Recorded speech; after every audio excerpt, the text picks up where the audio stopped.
As promised, the AFC West is next, and we're starting off with the Denver Broncos, a team decimated by injuries, which saw a 5-11 record.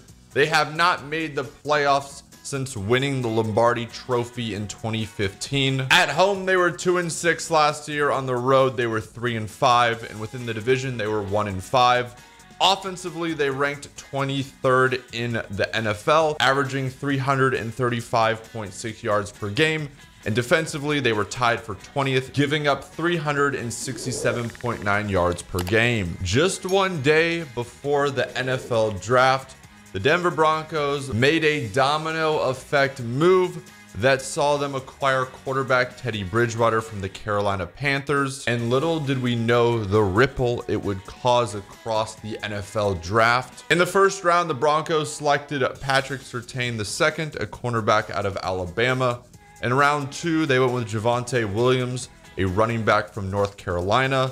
In the third round, they went with Quinn Mernez, a guard out of Wisconsin Whitewater. And in round 3, they went with Baron Browning, a linebacker from Ohio State. When you look at this roster, we have to talk about the players that are coming off injuries. I think they're more important than the players they've brought in, honestly, or lost. Kyle Fuller, Ronald Darby, two big free agent cornerbacks they signed. They also brought in Cameron Fleming and Shamir Stephen, as well as Bobby Massey. And they really didn't lose much. I mean, Philip Lindsay's no longer there, but him and Melvin Gordon never really actually worked. They also lost Elijah Wilkinson and DeMarcus Walker. But just think about this for a second. Von Miller and Cortland Sutton are both going to be back. That is massive for this team. As for strength of schedule, it's one of the easiest in all of the NFL, tied for 27th. Some of the notable games: week 4 versus the Ravens, week 5 at the Steelers, and then week 7 at the Browns. They do have a really tough stretch there right in the middle. They go 4, 5, 6, 7, which is Ravens, Steelers, Raiders, Browns. But if they can get through that, they'll be perfectly fine. And as for some of the key players, Von Miller's season was over before it even started last year.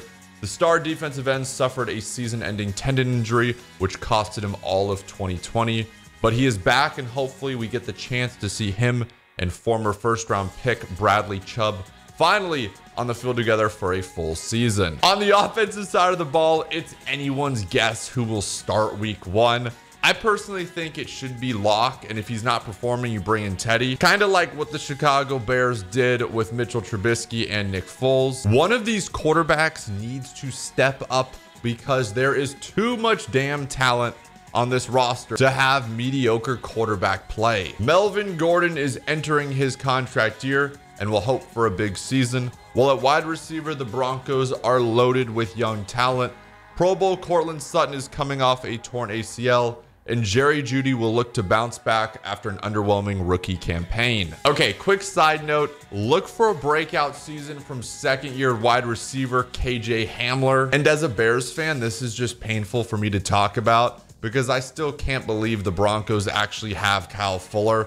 They also signed Ronald Darby while also drafting Patrick Surtain. Fuller is familiar with Fangio and his time with Chicago and is a legit shutdown corner. Honestly, this secondary is as legit as it's gonna get. Finally, you didn't think I was actually gonna leave out the best coverage safety in all of football. The Vic Fangio defense suits Justin Simmons incredibly well, and adding Patrick Surtain and Kyle Fuller to the defensive backfield will only make things easier for him. If the Broncos defense can just cut down on the big plays they gave up last season, trust me, there is enough talent for them to carry this average offense. I don't normally highlight special teams, but I do worry about what Denver has going on there. Hopefully I'm wrong. As for my projection, I have gone with 10-7.